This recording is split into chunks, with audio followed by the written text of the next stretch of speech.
दोस्तों, कहानी की शुरुआत होती है डिटेक्टिव कोगंसू से, जो कि अपनी मां की फ्यूनरल को छोड़कर अपनी बेटी के लिए केक लेने जा रहा होता है। रास्ते में उसकी बहन कॉल करके उसे जल्दी से आने के लिए कहती है। जल्दबाजी में कोगंसू के गाड़ी के सामने एक डॉग आ जाता है, जिससे बचाने के चक्कर में कोगंसू एक गाड़ी का एक्सीडेंट कर देता है। और जब वो उसके पास जाकर देखता है तो वो आदमी मर चुका होता है। इस एक्सीडेंट के बारे में सिर्फ एक डॉग और कोगंसू जानते हैं। इसी बीच यहाँ से पुलिस की कार गुजरती है, जिसे देखकर कोगंसू डर जाता है और जल्दी से इस लाश को लेकर छुप जाता है। और जब यहाँ से पुलिस चली जाती है तब कोगंसू इस लाश को अपनी कार की डिग्गी में डालकर इसे छुपाने के लिए अपने साथ ले जाता है। जब कोगंसू आगे जाता है तब पुलिस की चेकिंग चल रही होती है और कोगंसू इन्हें देखकर घबरा जाता है, लेकिन उसके पास आगे जाने के अलावा कोई रास्ता तो भी नहीं था। और तभी एक पुलिस वाला अल्कोहल चेकिंग के लिए कोगंसू का मुंह खुलवाता है। कोगंसू बताता है कि मैं एक डिटेक्टिव हूँ, लेकिन शराब पीने की वजह से पुलिस वाले कोगंसू को गाड़ी से बाहर उतार देते हैं और बताते हैं कि डिटेक्टिव होने का कोई प्रूफ दिखाओ। कोगंसू कहता है कि मैं अपनी माँ की फ्यूनरल से आ रहा हूँ, बस थोड़े दुख में पी ली है। लेकिन ये लोग कोगंसू के बातों पर यकीन नहीं करते और उसकी डिटेक्टिव आईडी ले लेते हैं। इसी बीच एक पुलिस वाला कार की डिग्गी तलाशने के लिए बस उसे देखने ही वाला था कि कोगंसू उसे रोक देता है और यहाँ कोगंसू और पुलिस वालों में लड़ाई होने लगती है और फिर ये लोग कोगंसू को दवाई से बेहोश कर देते हैं। और तभी इन लोगों को वेरिफिकेशन से पता चलता है कि कोगंसू सच में एक डिटेक्टिव है। अगले सीन में कोगंसू का ऑफिस दिखाया जाता है, जहां कोगंसू के सीनियर चीफ और उसके साथी सब रेड के केस में फंस चुके हैं क्योंकि ये रिश्वत खाते हैं। वहीं डिटेक्टिव पुलिस वालों पर बहुत गुस्सा होता है और उन पर हाथ उठाता है क्योंकि उन्होंने उसके डिटेक्टिव होने पर यकीन नहीं किया। इसके बाद कोगंसू अपनी माँ की फ्यूनरल में जाता है, जहाँ सभी गेस्ट जा चुके थे और कोगंसू के पास उसकी बेटी का एक टॉय आता है और उसकी बेटी भी उसके पास आती है। यहाँ कोगंसू के साथी भी इसके पास आकर इसके रेट के बारे में बताते हैं और एक साथी जिसका नाम चॉय है वो कहता है कि इसका इल्जाम तुम अपने सिर ले लो। कोगंसू कहता है मैं क्यों लूं? इस बात पे ये लोग झगड़ने लगते हैं और फिर ये लोग यहाँ से चले जाते हैं। तभी एक गार्ड इस आवाज को सुनकर चेक करने के लिए आता है, लेकिन रूम अंदर से लॉक होता है, जहाँ कोगंसू अपने साथ ही लाश को ताबूत में बंद कर देता है। जिसके बाद ये अपने माँ से माफी मांगता है क्योंकि ऐसा करना गलत था। अगले दिन इस ताबूत को मिट्टी में दफन कर दिया जाता है, यानी कि वो लाश हमेशा के लिए छुप गई थी। लेकिन अभी कोगंसू के सामने एक और परेशानी थी कि उसकी कार टूटी हुई थी, जिस वजह से वो पुलिस वालों के सामने फंस सकता था। इसलिए अपनी कार को पुलिस की कार से ठोक देता है और कहता है कि तुम लोगों ने गलत जगह पार किया था। ये डिटेक्टिव था, इसलिए इसे कोई कुछ कहता भी नहीं है। यानी अब सू बता सकता है कि उसका कार पुलिस के कार से ठुकी थी। अगले सीन में हमें कोरियन पुलिस दिखाई जाती है, जो कि यहाँ पर एक बम की टेस्टिंग के लिए एक ब्लास्ट करते हैं। क्योंकि ये काफी स्लो था, इसलिए जब बटन दबाने के 2 मिनट बाद ब्लास्ट हो जाता है। इसी दिन इनके पास एक केस आ जाता है, जो कि ली नाम के एक आदमी का था। जब कोगंसू उसे देखता है तो वो हैरान हो जाता है, क्योंकि इसी की लाश को तो उसने दफनाया था, लेकिन ये अपने साथियों को नहीं बता सकता था कि ये मर चुका था। इसलिए ये उसे ढूंढने के लिए चला जाता है, जबकि इसे पता है कि अब ये मिलने वाला नहीं है। पुलिस वाले ली को ढूंढने के लिए उसके घर के बाहर बैठे होते हैं और कहते हैं कि वो जरूर अंदर ही होगा, जिस पर कोगंसू कहता है कि वो अंदर नहीं होगा। ये लोग कहते हैं कि क्यों नहीं होगा। ये सुनकर कोगंसू बिल्कुल चुप हो जाता है और जब ये अंदर जाते हैं तो इन्हें ली नहीं मिलता है। इसी बीच कोगंसू को वही डॉग दिखता है,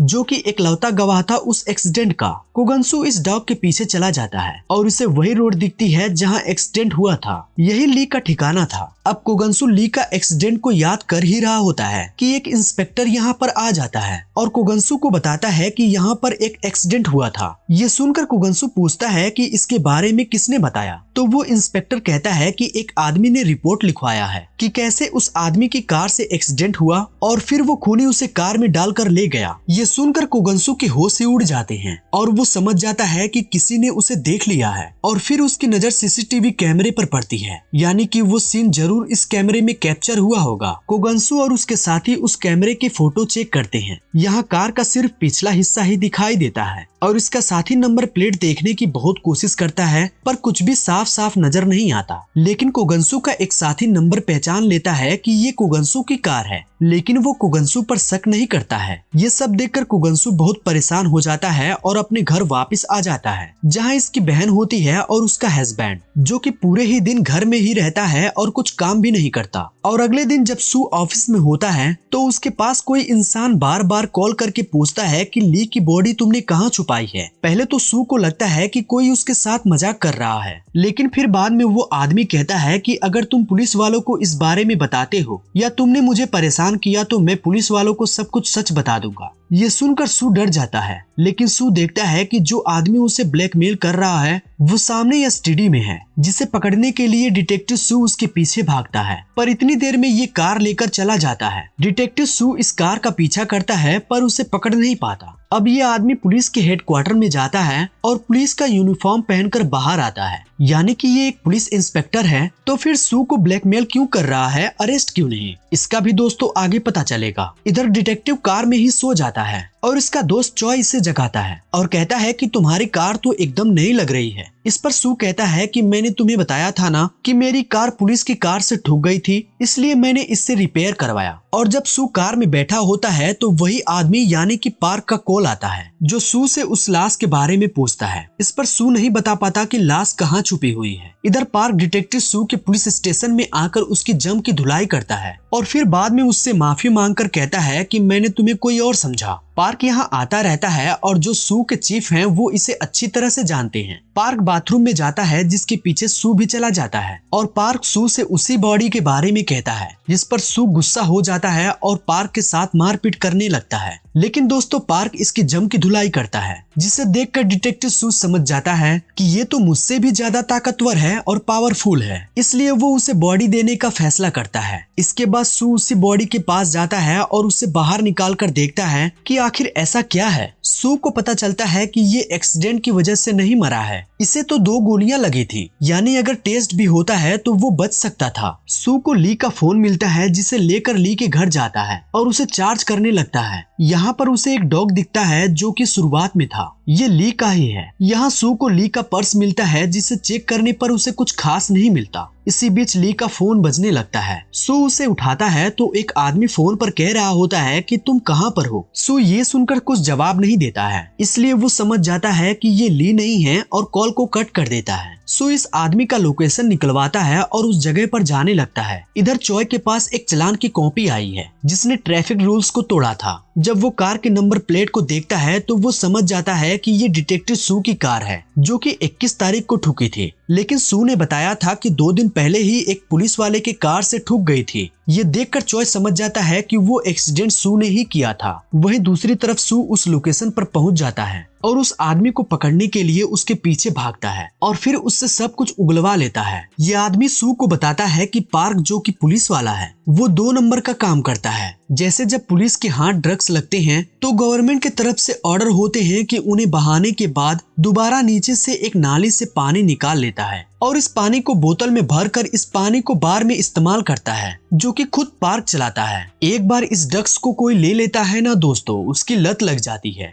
इसलिए आज पार्क इतना अमीर है। डिटेक्टिव सू उस आदमी से पूछता है कि पार्क ली को क्यों ढूंढ रहा है, उसके पास ऐसा क्या है, जिस पर सू को पता चलता है कि ली के पास लॉकर की चाबी है। इसलिए फिर वो ली के लाश को बाहर निकालकर उस चाबी को ढूंढता है, जो कि उसे मिल भी जाती है। लेकिन तभी चॉय यहाँ पर आ जाता है और सू से कहता है कि तुमने इसका खून किया है और वो उसे अरेस्ट कर लेता है। इसी बीच सू के हाथ से वो चाबी गिर जाती है। सू चॉय को समझाने की बहुत कोशिश करता है पर चॉय को यकीन नहीं होता। तभी पार्क सू को कॉल करके कार से बाहर निकलने के लिए कहता है और जब सू बाहर आता है तो कार ब्लास्ट हो जाती है और चॉय मारा जाता है। ये देखकर सू बहुत दुखी होता है। पार्क सू को मैसेज करके कहता है कि अगर मुझे ली की बॉडी नहीं मिली तो मैं तुम्हारी फैमिली को नहीं छोड़ूंगा। यहाँ पर सू एक प्लान बनाता है और अपनी फैमिली को वेकेशन पर भेज देता है और खुद पुलिस स्टेशन जाकर वही बम उठाता है जो कि 2 मिनट बाद ब्लास्ट हुआ था और सुबह ली की बॉडी को कार में लेकर चला जाता है और पार्क इस लाश को अच्छी तरह से चेक करता है पर उसकी जो मशीन है वो बम को पहचान नहीं पाती। पार्क सू को मारने की कोशिश करता है लेकिन सू कहता है कि मैंने मेल टाइप कर दिया है और अब मुझे गवर्नमेंट नहीं छोड़ेगी। ये सुनकर पार्क उसे जाने देता है और जब पार्क यहाँ से जा रहा होता है तो वो बम ब्लास्ट हो जाता है, जिस वजह से पार्क और कार दोनों पानी में डूब जाते हैं। सू अब खुश होता है, अब सब कुछ ठीक हो गया है, इसलिए वो अपनी फैमिली को कॉल करके बताता है कि वो भी बीच पर टाइम स्पेंड करने के लिए आ रहा है। इसी बीच पार्क इसके घर आ जाता है जिसका आधा फेस खराब हो चुका था। दोनों के बीच में काफी लड़ाई भी होती है। सू ने अपने पास गन भी रखे थे इसलिए वो उसे निकालने लगता है और फिर पार्क को शूट करके मार डालता है। पुलिस को भी इन सब के बारे में पता चल जाता है, लेकिन फिर वो सू को रिहा कर देते हैं क्योंकि उसने ली को नहीं मारा था। सू पुलिस की नौकरी छोड़ देता है और एक दिन अपनी माँ की फ्यूनरल पर